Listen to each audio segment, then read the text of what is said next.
Everyone carries a shadow.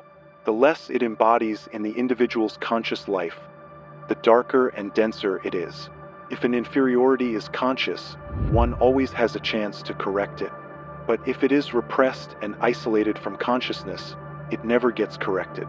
It is always liable to burst forth suddenly in a moment of ignorance. At all counts, it forms an unconscious obstacle, which blocks our most well-meant intentions. Carl Jung discusses two types of shadows. The personal shadow, which represents the unknown dark side of our individual personality, and the collective shadow, which symbolizes the unknown dark side of society as a whole. Carl Jung describes the personal shadow as the thing a person has no wish to be. It contains the unknown or little-known aspects and qualities of the ego, representing the sum of all the unpleasant characteristics we prefer to hide from ourselves. This shadow contains the inferior traits that everyone possesses but chooses to ignore, as they appear weak, socially unacceptable, or even evil. The shadow often becomes most prominent when we are overwhelmed by anxiety or other emotions, or sometimes when we are under the influence of alcohol. We might unexpectedly utter a hostile remark during a friendly conversation. When we refuse to acknowledge and integrate what we despise within ourselves, we cast these qualities onto others. It is possible to become acquainted with one's shadow and maintain partial consciousness of it, keeping the ego under control. However, many people completely deny the existence of their shadow, which leads to the ego being unaware of shadow behaviors, thus lacking any control over them. In such cases, the shadow operates autonomously, manifesting inexplicable moods, irritability, and cruelty. Jung emphasizes the importance of recognizing and developing awareness of the shadow in psychotherapy and highlighting its projections in an individual's life. While the shadow is typically viewed as negative, it can also harbor positive aspects. Jung notes that the shadow displays a number of good qualities, such as normal instincts, appropriate reactions, realistic insights, creative impulses, etc. By exploring our shadow, we gain access to these positive attributes. One of Jung's closest collaborators, Marie-Louise von Franz, writes, "The shadow is not necessarily always an opponent. In fact, he is exactly like any human being with whom one has to get along, sometimes by giving in, sometimes by resisting, sometimes by giving love, whatever the situation requires. The shadow becomes hostile only when he is ignored or misunderstood. The shadow contains various qualities, strengths, and potential. If all of it is left unexplored, the results might be impoverished within our personality. This creates unconscious blocks that inhibit the growth and embodiment of these latent positive qualities in our psyche. For example, a person might equate assertiveness with rudeness or aggression, thereby losing the qualities of confidence and the ability to advocate for themselves lawfully and respectfully. This misunderstanding can lead to a lack of proactivity. Consequently, when this person encounters someone assertive, they may feel deep-seated resentment and guilt, which makes their shadow darker and denser. These valuable aspects of the shadow need to be integrated into conscious experience rather than repressed, demanding the ego to relinquish its pride. We also encounter our shadow in our dreams, often displayed as someone of the same sex as the dreamer. This figure represents a form of criticism from the unconscious which serves as an inner judge that reproaches us, often leaving us in embarrassed silence. Identifying and integrating the contents of the shadow into our personality is crucial. This process, known as the realization of the shadow or shadow work, marks the beginning of a challenging and lengthy journey of self-education. Engaging in shadow work requires entering into lengthy and difficult negotiations with the shadow, a task that can be compared to the psychological equivalent of the labors of Hercules. Through shadow work, we can observe our shadow outwardly by monitoring our emotional reactions and being radically honest in our interactions with others, and inwardly by exploring our dreams.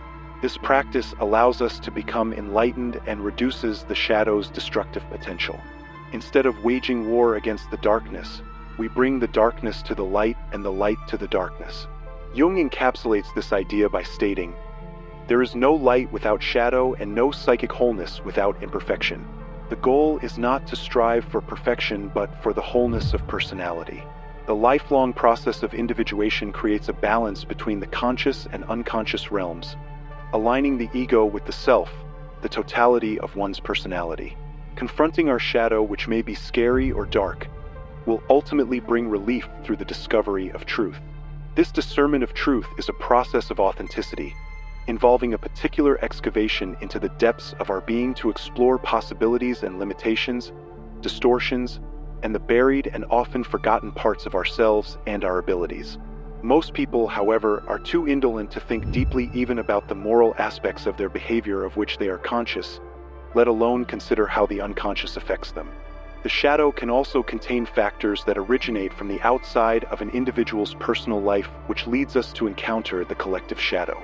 This refers to the dark side of the unknown and little-known aspects of society and culture. It consists of elements that resist our shared collective values. The collective shadow is a vast, multidimensional, often horrifying, yet elusive aspect of human existence.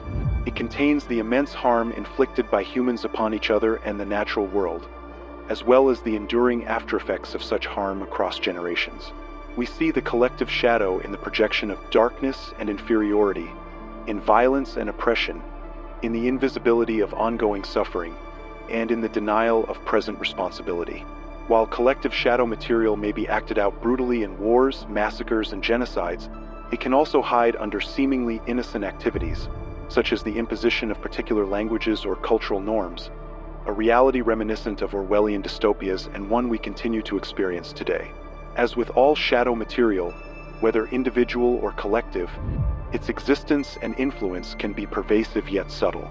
The collective shadow manifests outwardly in atrocities, persecution, physical suffering, sickness, poverty, malnutrition, alcoholism, crime, and the death of cultures. Inwardly, it can manifest within the complexities of each individual's psyche as self-hatred, disdain for one's heritage and culture, depression, feelings of impotence, and a desire for revenge. Historically, the collective shadow has been labeled evil. In the Christian tradition, this would be embodied by the devil, and someone possessed by the devil loses their human quality, acquiring a demonic nature. For Jung, the primary response to evil is the quest for self-knowledge and totality, which involves the assimilation of shadow material. An individual must relentlessly understand the extent of their capacity for good and the crimes they are capable of committing. When an issue is known within a particular society, it can be termed a shadow issue if there is evidence of denial, projection, and a lack of taking individual and collective responsibility. Therefore, assuming responsibility morally, politically, and spiritually is crucial. The courage with which we bear our darkness liberates others from having to carry it for us. This is particularly important when responding to examples of massive historical suffering, such as wars, genocide, holocausts, and pervasive oppression, whose effects persist. As human beings, we have much to learn in this regard. Denial, often connected with a wish to get on with things and put the past behind us, is the most common approach and usually the first reaction. There have been many attempts to address difficult and painful pasts. Acts like public apologies for supporting atrocities, acts of repentance, reparation payments after wars, pilgrimages to places of great suffering are some examples. However, dealing with the past in such a way that the integration of the shadow occurs deeply and broadly within a population, rather than simply at a symbolic level through leaders or policies, remains a challenge. Remembering and articulating what often seems unspeakable is inevitably a painful process for victims, perpetrators, bystanders, and witnesses. Any such process can only be regarded as successful or reasonably complete once the pain, outrage, betrayal, suffering, and all other feelings have been voiced and heard, and once responsibility has been taken. Truth-telling is both the most desirable and feasible way to grapple with a difficult past. A stark example of a terrible mass psychosis represented by the collective shadow is Nazi Germany, where people fell into demonic nature through their personal shadows.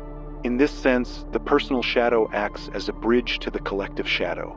Therefore, resolving one's inner conflicts is crucial to prevent falling unconsciously into the collective shadow. This, in turn, can influence others positively, leading to a healthier society as a whole.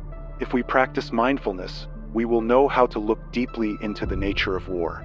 With our insight, we can wake people up so that together we can avoid repeating the same horrors again and again. The war is in us, but is also in everyone.